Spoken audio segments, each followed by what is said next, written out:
There's a crop that defies every rule of modern farming. It yields double what potatoes do. It survives winters that kill wheat. Once planted, it replants itself forever. For thousands of years, it was humanity's insurance against famine. Then we forgot it, not because it failed, but because it was too successful. A crop that grows without permission, feeds without cost, and cannot be owned, cannot be sold. This is the story of the perennial that outlasted empires, survived world wars, and still waits beneath our feet. Welcome to Lost Nature Vault. If these stories matter, preserve them, subscribe, hit the bell, and share. Our story begins in 1605, along the eastern shores of North America. French explorer Samuel de Champlain lands in what would become Massachusetts. The Algonquin people welcome him with a feast. Among the dishes is a knobby root called Kaishuk, the sun root. Champlain tastes it and compares it to Europe's finest artichokes. He fills his ship with tubers and sails back to France. This is the sunchoke, Helianthus tuberosus, a perennial sunflower root native to the Great Lakes and eastern woodlands. Long before champagne or potatoes arrived, Native Americans cultivated it for generations. Its knobby tubers, storing sweetness as inulin, could be eaten raw, roasted, boiled, or dried into flour. One patch could feed an entire village. In 1805, Lewis and Clark nearly starved in the Dakotas until Sacagawea found sunchokes cached underground. They roasted them over fire and survived. A single plant yields 3 to 6 pounds. An acre can produce more calories than wheat or corn without irrigation. Potatoes, even with irrigation, could not match it. Yet Europe favored potatoes. Sunchokes were small, irregular, difficult to harvest, and caused gas. They became food for the poor, weeds in forgotten fields. While potatoes fit warehouses, markets, and tax systems, war highlighted their power.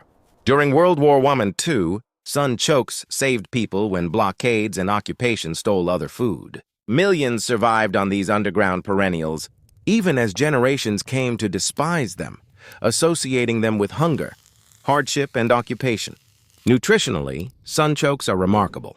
Low in calories, rich in protein, potassium, iron, B vitamins, and 50–60% inulin.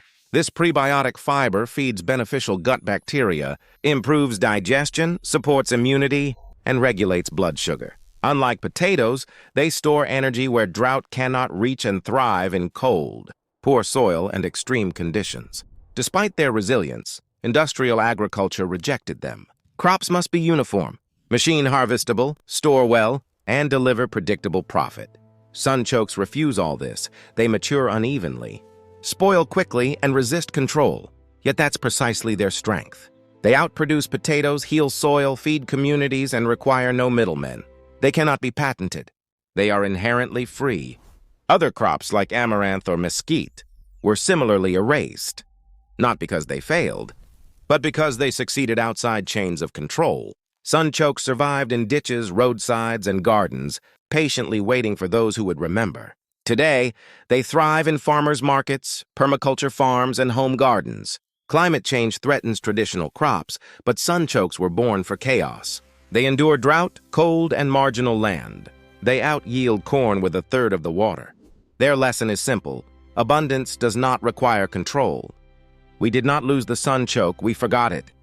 Its wisdom is underground, in wild patches and escaped tubers, waiting for hands willing to plant 3 and harvest 30. Abundance has always been here, growing freely beneath our feet. If this vault opened something for you, subscribe to Nature Lost Vault. Every like, share, and subscription preserves what the world tried to erase. The next vault opens soon.